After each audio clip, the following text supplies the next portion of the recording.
አሁን ጥለኸኝ ወደ ስራ ስትሄድ አይኔ አብሮህ ሊሄድ ነው ወይስ እዚሁ ሊቀር? ከአይንሽ መለየት እንደማልችል ታውቂያለሽ። ዋው አባባል ታውቃለሽ አንበል። ለዚህ ነጥብ እሰጥሃለሁ። አታጣጣኝ ሲኞሪታ። አንዳንዴ ቸልተኛ ልመስል እችላለሁ፣ ግን ያን ያክል ፍቅር የማላውቅ አይደለሁም። እሱን እንዴት አውቃለሁ? እንደዚህ ፍቅር በፍቅር ሆነ አይቼ አላውቅማ። ገርሞኛል። ኧረ እባክሽ።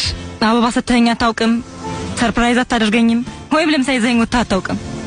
ሁሉንም የማደርገው እኮ እኔ ነኝ። ግን አዎ ሁሌ ፍቅሩን መጀመሪያ የሚገልጸው ነው የሚሸነፈው። ህግ ነው። ግን ስለሱ ልክ አይደለሽም ሲኞሪታ። ለምሳሌ ዛሬ ጧት ቤት መተሻል ነበር እንዴ? እሱ ያለፈ ነው። እንደዛ ነው። ለአባባልሽ ያስከፍልሻለሁ። እሺ አስከፍለኝ።